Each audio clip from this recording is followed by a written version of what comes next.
अपने विचारों पर ध्यान दो, क्योंकि वह तुम्हारे शब्द बनेंगे। अपने शब्दों पर ध्यान दो, क्योंकि वह तुम्हारे कर्म बनेंगे। अपने कर्मों पर ध्यान दो, क्योंकि वह तुम स्वयं बनोगे। गलती उसी से होती है जो मेहनत से काम करता है। निकम्मों की जिंदगी तो दूसरों की बुराई खोजने में खत्म हो जाती है। इज्जत इंसान की नहीं होती है, जरूरत की होती है। जरूरत खत्म तो इज्जत खत्म। बोलना सीखिए, वरना जिंदगी भर सुनना पड़ेगा। उड़ने में बुराई नहीं है, आप भी उड़ें, लेकिन उतना ही जहां से जमीन साफ दिखाई देती हो। सिर्फ वो लोग आपकी परवाह करते हैं जो आपको तब भी सुन सकते हैं जब आप चुप होते हैं। चिंता उतनी ही करिए जितने में काम हो जाए, उतनी नहीं कि जिंदगी ही तमाम हो जाए। आप अपने शब्दों को चाहे जितनी भी समझदारी से बोलिए, लेकिन सुनने वाला अपनी योग्यता और अपने मन के विचारों के अनुसार उसका मतलब निकालता है। यकीन करो, जो तुम्हें भूल चुका है वो भी याद करेगा, बस उसके मतलब के दिन आने दो। कहानी जिंदगी की यही है कि इसमें मनचाहा किरदार नहीं मिलता। जिंदगी तो अपने दम पर ही जी जाती है। दूसरों के कंधों पर तो सिर्फ जनाजे उठाए जाते हैं। आपकी मुस्कान आपके चेहरे पर भगवान के हस्ताक्षर है। उसे अपने आंसुओं से धुलने या क्रोध से मिटने ना दें। कोई भी व्यक्ति हमारा मित्र या शत्रु बनकर संसार में नहीं आता। हमारा व्यवहार और शब्द ही लोगों को मित्र और शत्रु बनाता है।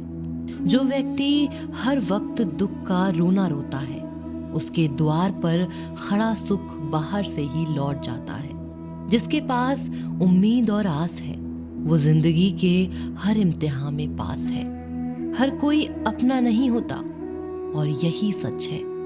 कितने अजीब हैं ये जमाने के लोग, खिलौना छोड़कर जज्बातों से खेलते हैं। महान दिमाग विचारों की चर्चा करता है, औसत दिमाग घटनाओं की चर्चा करता है, और छोटा दिमाग लोगों की चर्चा करता है। अहंकार न पालिए जनाब, वक्त के समंदर में कई सिकंदर डूब गए। इन 5 जगहों पर हमेशा चुप रहें। पहला, जहां आपके शब्दों की कोई कीमत नहीं। दूसरा, जहां बोलने के बाद आपको पश्चाताप न करना पड़े। तीसरा, अगर आपके बोलने से किसी का दिल दुखता हो। चौथा, अगर आप गुस्से में हो, क्योंकि गुस्से में इंसान बिना सोचे समझे कुछ भी बोल देता है। और पांचवा, जहां आपको समझदारी से कोई सुनने वाला ना हो। किसी का कष्ट देखकर अगर तुम्हें भी कष्ट होता है तो समझ लेना, तुम्हारी आत्मा में परमात्मा विराजमान है। सिर्फ सुकून ढूंढिए, जरूरतें कभी भी पूरी नहीं होती। जिंदगी में सारा झगड़ा ख्वाहिशों का है।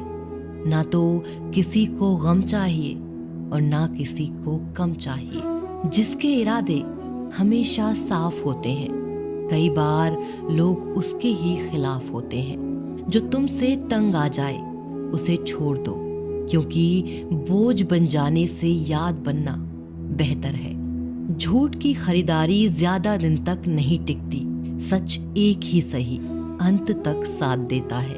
किसी इंसान के आज को देखकर उसके भविष्य का मजाक मत उड़ाओ, क्योंकि समय में इतनी शक्ति है कि वो कोयले को धीरे धीरे हीरे में बदल देता है। समय जब फैसला करता है तब गवाहों की जरूरत नहीं होती। इंसान का काम तमाम करने वाला शब्द है कल करूंगा। ना तो अधिक बोलना अच्छा है और ना ही जरूरत से ज्यादा चुप रहना। जैसे बहुत अधिक वर्षा होना भी अच्छा नहीं है और बहुत अधिक धूप भी अच्छी नहीं होती। विचार कीजिए, जब हमारा जन्म हमारी मर्जी से नहीं होता और मरण भी हमारी मर्जी से नहीं होता, तो इस जन्म मरण के बीच में होने वाली सारी व्यवस्था हमारी मर्जी से कैसे हो सकती है। जिंदगी में हर मौके का फायदा उठाओ, पर किसी की मजबूरी का नहीं। अगर जिंदगी मौका देती है तो धोखा भी देती है। जिंदगी की सबसे अच्छी दवा है जिम्मेदारी। एक बार पी लीजिए साहब, जिंदगी भर थकने नहीं देगी। जीवन में प्रयास सदैव कीजिए, लक्ष्य मिले या अनुभव, दोनों ही अमूल्य हैं। जिंदगी में तकलीफें तो हवा के झोंकों सी होती हैं, जो आती हैं और चली जाती हैं, पर जब जब ये आती हैं तो सभी के नकाब उतार कर जाती हैं। जो आपने सोचा है जरूरी नहीं कि वो मिल जाए, मगर जो भगवान ने सोचा है वो आपको जरूर मिलेगा। इंसान कर्म करने में तो अपनी मनमानी कर सकता है, मगर फल भोगने में नहीं। अपना वो होता है जिसके साथ बातें खुलकर की जा सके, ना कि संभल कर। मनुष्य अहंकार और गलतफहमी के कारण महत्वपूर्ण चीजों से दूर रहता है। गलतफहमियां सच नहीं बताती और अहंकार सत्य को देखने नहीं देता। अगर जिंदगी आपके साथ खेल रही है तो आप निश्चित एक बेहतरीन खिलाड़ी होंगे।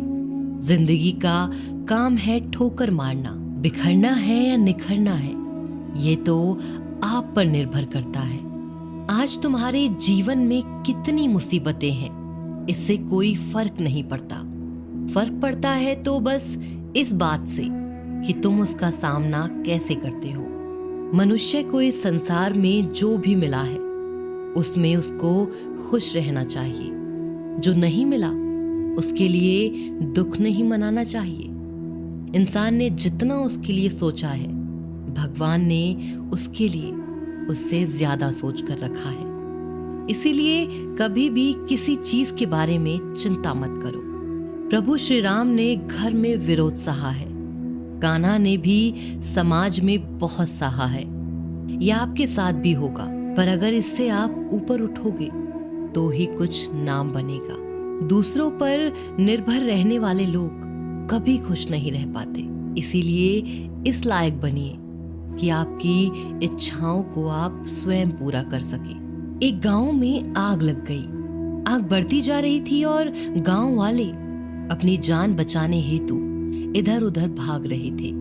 एक चिड़िया ने ये दृश्य देखा और अपनी चोंच में पानी भरकर आग बुझाने का प्रयास करने लगी। वो बार बार अपनी चोंच में पानी लाती और आग पर डालती। जब गांव वालों ने चिड़िया को आग पर पानी डालते देखा तो उनमें भी जोश आ गया और बोले कि अगर ये चिड़िया प्रयास कर रही है तो हम क्यों नहीं कर सकते। सबने प्रयास किया और आग बुझ गई। ये सब एक कौवा देख रहा था। उसने चिड़िया से कहा कि तेरे पानी डालने से कुछ होना तो था नहीं, फिर ये तू क्यों कर रही थी। चिड़िया ने कहा कि मेरे पानी डालने से कुछ हुआ या नहीं हुआ, लेकिन मुझे गर्व है कि जब भी इस आग की बात होगी तो मेरी गिनती आग बुझाने वालों में होगी, तेरी तरह तमाशा देखने वालों में नहीं। एक बार एक किसान अपने खेत में काम कर रहा था। खेत में काम करते करते किसान की घड़ी खो गई। कुछ साल पहले ये घड़ी किसान को उसके पिताजी ने दी थी, इसीलिए वो घड़ी उस किसान के लिए बहुत ही कीमती थी। अब किसान सब काम छोड़कर घड़ी ढूंढने लगा, लेकिन बहुत देर होने के बाद भी उसको वो घड़ी नहीं मिली। थके हुए किसान ने पास में खेल रहे बच्चों को बुलाया और उनसे कहा कि बच्चों, इस खेत में मेरी घड़ी घूम गई है। मैं बहुत देर से घड़ी ढूंढ रहा हूँ और तुम में से जो मेरी घड़ी ढूंढने में मदद करेगा मैं उसे एक इनाम दूंगा। इनाम के उत्साह में सब बच्चे उस घड़ी को ढूंढने में लग गए, लेकिन इतने बड़े खेत में छोटी सी घड़ी ढूंढना बहुत ही मुश्किल काम था। कुछ घंटों बाद सब बच्चे जाने लगे। किसान ने भी अपनी उम्मीद छोड़ दी। अब वो भी घर जाने की तैयारी कर रहा था। आखिर में एक बच्चा किसान के पास आया और उसने बड़ी शान से कहा कि सब बच्चे चले गए, मुझे बस थोड़ी देर और घड़ी ढूंढने दीजिए ना। किसान ने कहा, ठीक है, मैं कुछ देर बाद आता हूँ, तुम देखो जब तक घड़ी मिलती है। किसान जब 20 मिनट बाद आया तब बच्चे के हाथ में घड़ी थी। किसान आश्चर्यचकित हो गया और बच्चे से पूछा कि तुमको इतनी जल्दी ये घड़ी कैसे मिल गई। बच्चे ने कहा कि सब जा चुके थे और अब इतनी शांति थी कि मैं धीरे धीरे पूरे खेत में घूमकर आवाज सुनने लगा। जैसे ही शांति में मुझे आवाज सुनाई दी, वैसे ही मुझे पता लग गया कि घड़ी कहाँ पर है। दोस्तों, ये कहानी शांत दिमाग का बहुत ही बढ़िया उदाहरण है। जब हमारा दिमाग शांत होता है, हर बड़ी चिंता खत्म हो जाती है और आसपास का शोर भी कम हो जाता है। तो हमारा दिमाग अपने आप काम करता है और हमें सही दिशा दिखाता है।